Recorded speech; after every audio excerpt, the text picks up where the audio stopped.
this. To me, it just looks like K. What text is that? What alphabet is that?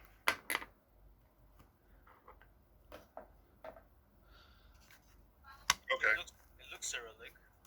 It does. Either that or the H looks like an elephant with a trunk hanging out. It is a Cyrillic letter, by the way. Okay. Yeah. So, will we get another hero? Good question. Probably at some point. When? I don't know. But maybe. Or we just may change, how heroes function. I don't know. We haven't made any decisions yet. Like, we haven't looked at anything that we've started. All I know is that we've said, yes, we want to do Town Hall 16. Let's talk about it after summer. What? Who's that? Are we bringing attention on me now? Yep. Who's that? I guess going off a few, because I think it's been mentioned a few times today, will CWL, God, that is so hard to say. You know what I'm trying to say. Clan War Leagues, will they get new leagues? Like, further leagues? Like Titans I think that the population of top clans in the highest leagues is so low, even though there are more, like, there's a lot of people, I don't know if it merits expanding a new league just yet. Maybe in a year or two. It does seem like there are, every season, like every when I say season, I mean esports season. Every championship season, you can already tell who the top clans are going to be. And so there's not a lot of variety by the time we get to the World Finals. But that's pretty much how sports leagues work as well. Like, by the time you get to the American Football Super Bowl, you pretty much know which teams are going to make it that far. You don't need to add another league to mix up the competition. So I don't know, excuse me, if it's needed. Right. Why do you think one is needed? I don't think it's. I just see a lot of people like to mention it, and it's been asked a lot, and I feel like I need an answer for them. Gotcha. Yeah, Samo, no, we don't plan on removing the spectator eyes. Deal with it. Get over your stage fright. Darren, can I ask another question? Go ahead. Why are we not allowed to use our heroes in FCs, like friendly challenges, while they are upgrading? Like, I know you don't allow in War and CWS, I get that, but why not in FCs? I've been waiting for this question. I honestly thought this was going to be the first question that came up when I decided to do this. Like, it's quite boring right now, because we have to look at it all my heroes. Let me explain. We have to look at it from the perspective of, do we give too much freedom or not enough freedom for people? So going back to earlier, I said we don't want to dictate how people upgrade their village. We're talking about, like, you don't have to upgrade your archer towers before you upgrade your cannons. However, heroes play a very significant part of your attack strategy. They're different from regular troops. Therefore, when you attack, your heroes they're a force multiplier in that they add so much more to your strategy than not having them. Therefore, having them available or deciding to upgrade them is meant to be a strategic risk. Do I reduce my strength now, or do I wait a little bit until my heroes are stronger? So that's the design decision. I understand that friendly challenges are different because there's nothing at stake, and it's not when I say air quotes, not a real attack. You're not using real troops. You're using just friendly challenge troops. So, as game designers, we have to understand, when do we push and when do we give? So, for example, if we allowed friendly challenges, that becomes, okay, now you allowed it for friendly challenges, why can't we use it in war? Why can't I use it when I do my attacks? It becomes a very dangerous, slippery slope. So it's better to say no right now rather than start becoming a slippery slope. We may change that in the future. We may change that philosophy in the future, especially as the game gets more and more complex, more levels are added. It could be possible in the future. So I do agree. Keep asking it, because I know you guys want it. Right now, the team is saying no, but we might change that in the future.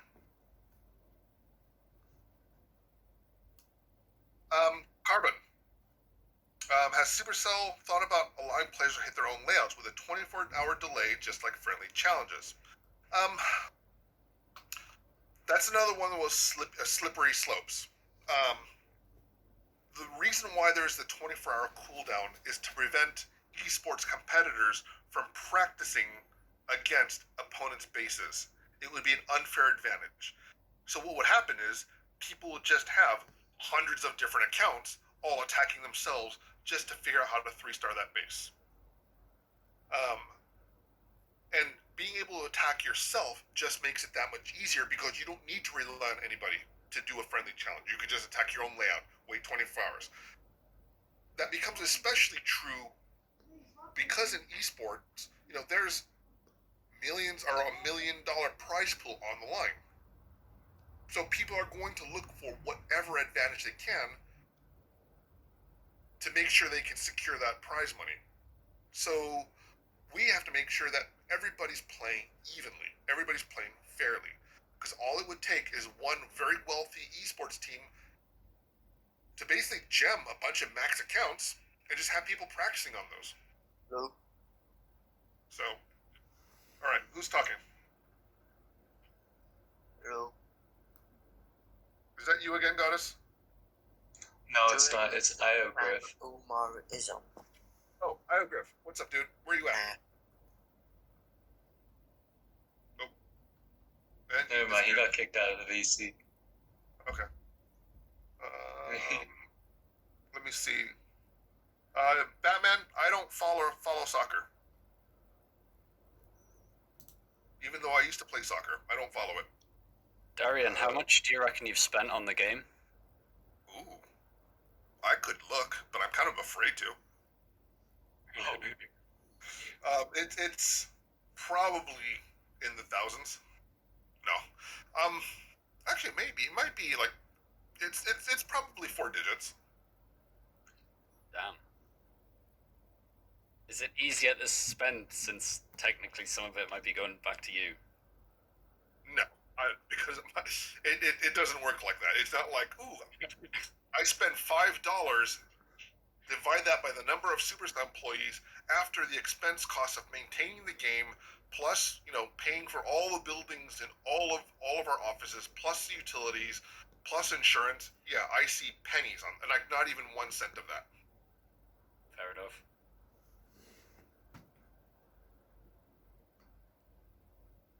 Who's that? Jonah? I have a question. Where are you at? Home. I mean, where's home?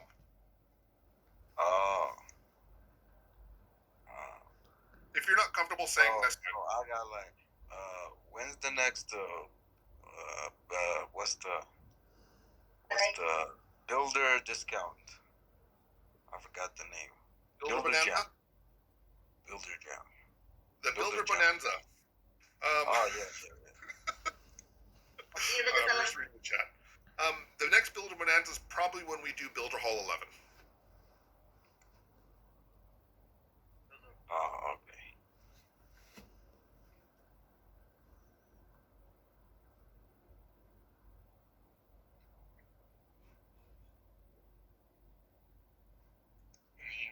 If no one's gonna say stuff, Oh, I I got a had question. something in Okay. mind. Okay, yeah, go ahead. I was just asking for a friend here. This is the Great Fushigi, by the way. Yep. One The of my Great friends was Strange? asking. I'm sorry. The Great Strange? The Great Fushigi. Oh, Yeah, Fushigi means strange in Japanese. Oh, is it? Yeah. Oh, well, I just took. You know what the Fushigi ball is? That's what I just took off. Yeah.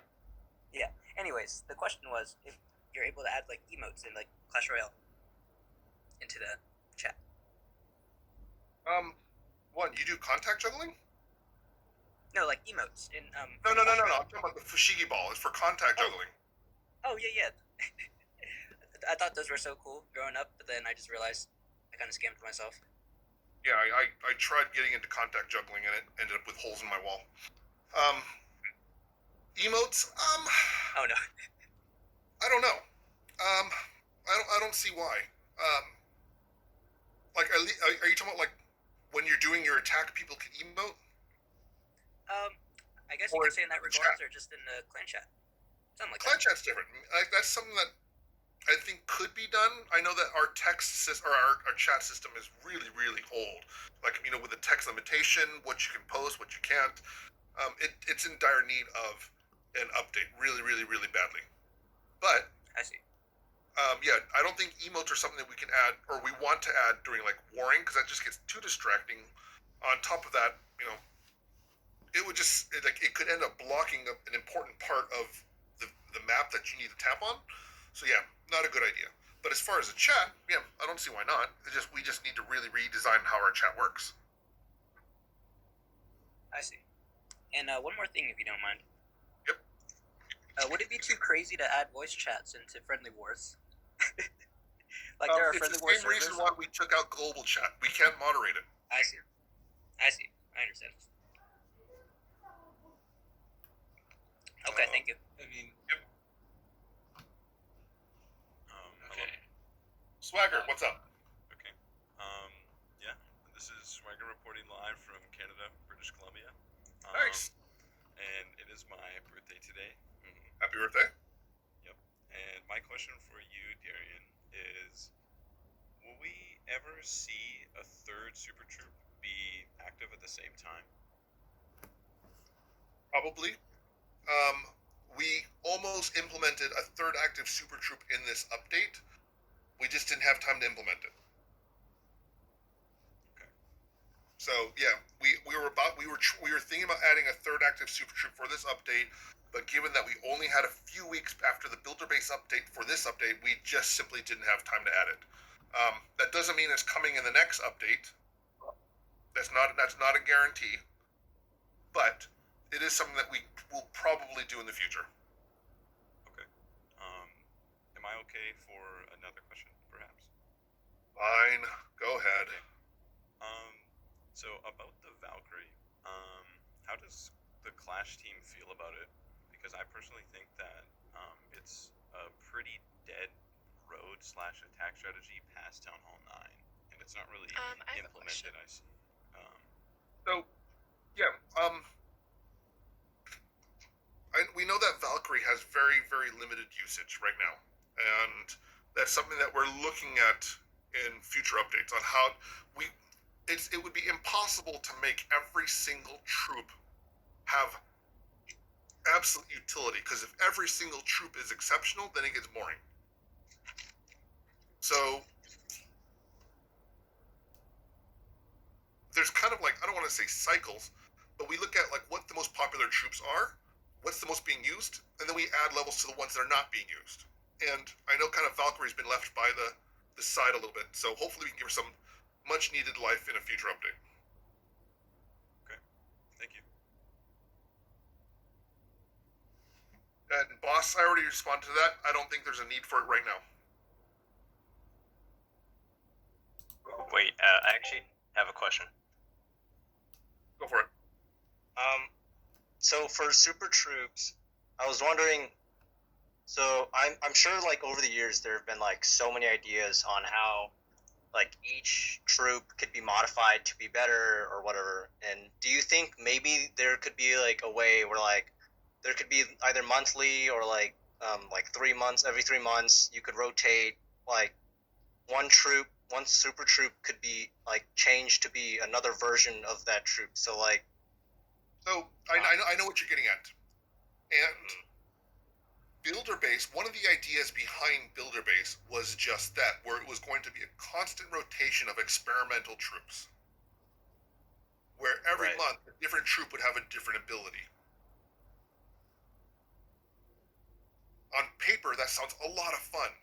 Developmentally, it is terrible because you now need a complete dedicated team just for designing new features, just new mechanics. And that means the game engine and the game logic is constantly being redesigned every single month. You run the risk of breaking something really badly the more things you add to it. And it would be fun, and we may do something similar to that in the future, but there's something what's called a content treadmill, where you're constantly designing something on a treadmill, meaning, you know what it's like when you're walking on a treadmill, you're not going anywhere. All you're doing is walking forward, but not getting anywhere. That's what a content treadmill is. You're constantly designing stuff, but you're not doing anything other than just designing stuff. And when you get to the point where you're making a development treadmill, that is not good for the game, because it means that people burn out, people lose creativity, people are like, and then the players come saying, oh, we just saw something similar last month, and having to come up with constant new content every single month. Like, you look at how complex Magic the Gathering is, or Marvel Snap, or Hearthstone. Imagine if we had to come up with a brand new troop every single month. There would be no steady meta. Nobody could predict what the game is going to be like by the time you get to the World Finals.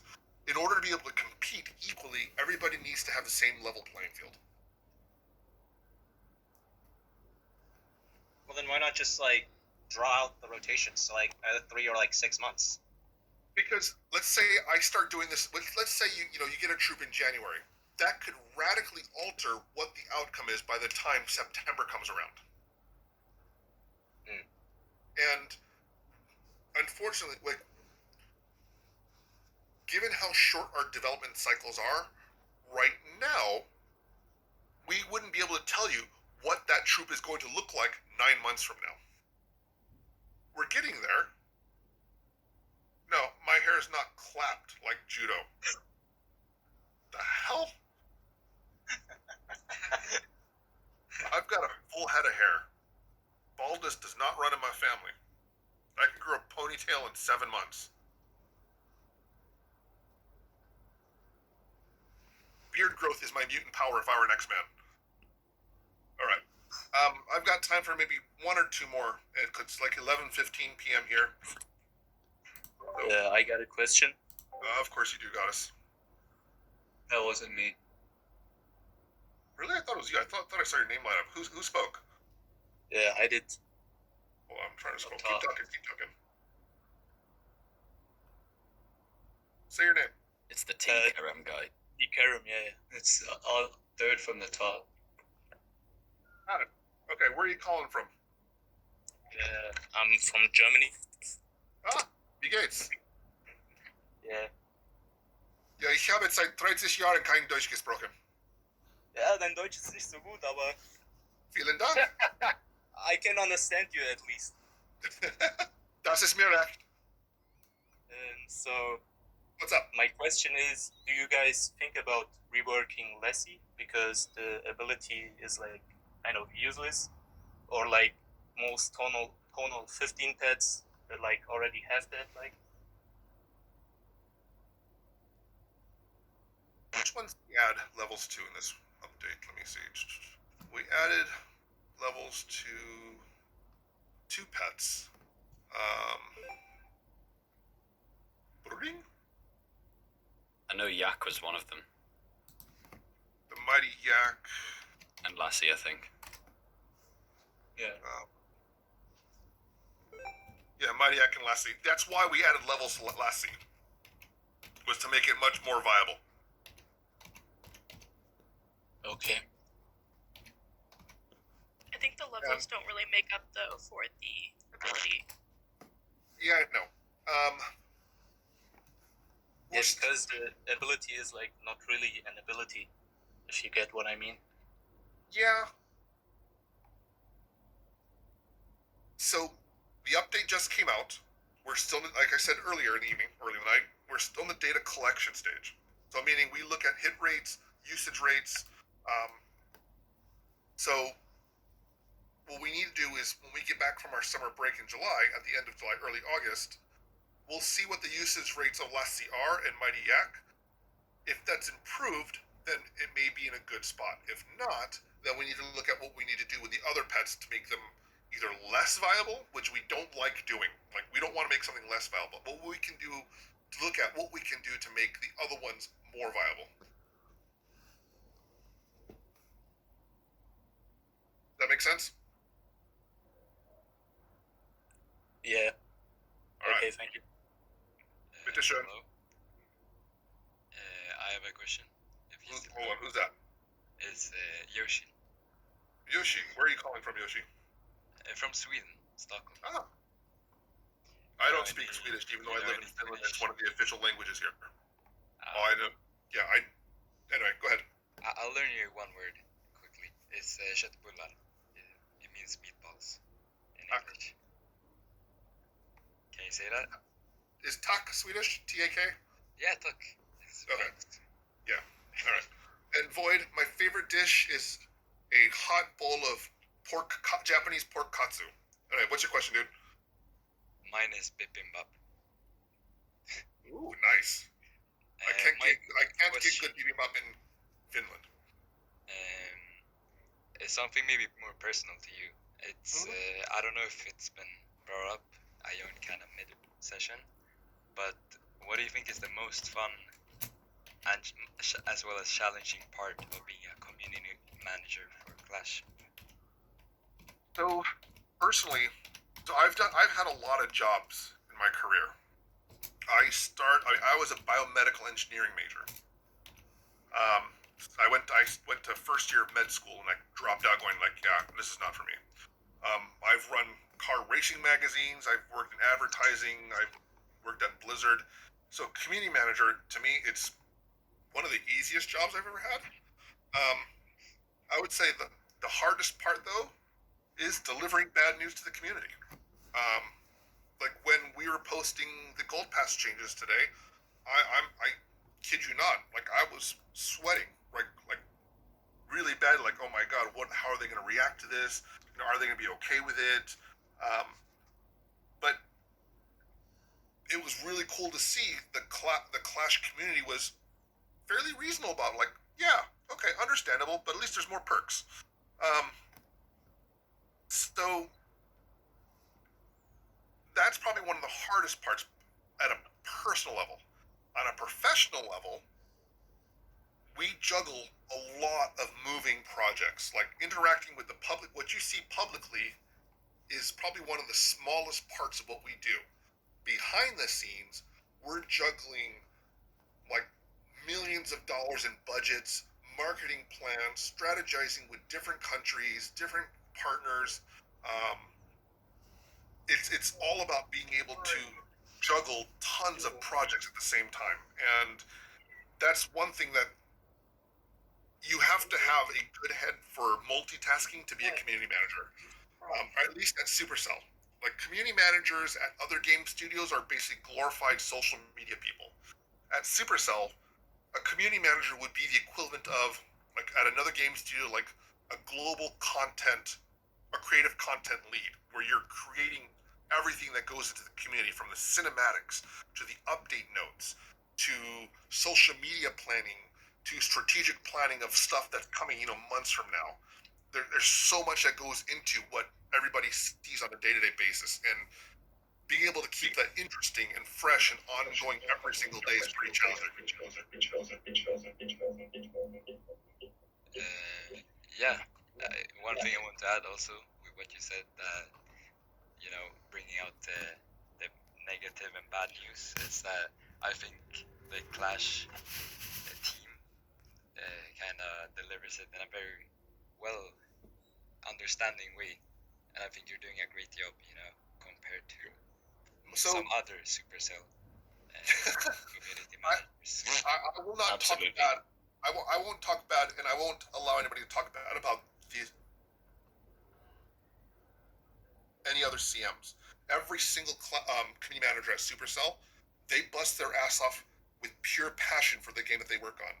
A lot of times they have to deliver crappy news that's going to be not enjoyable by the community.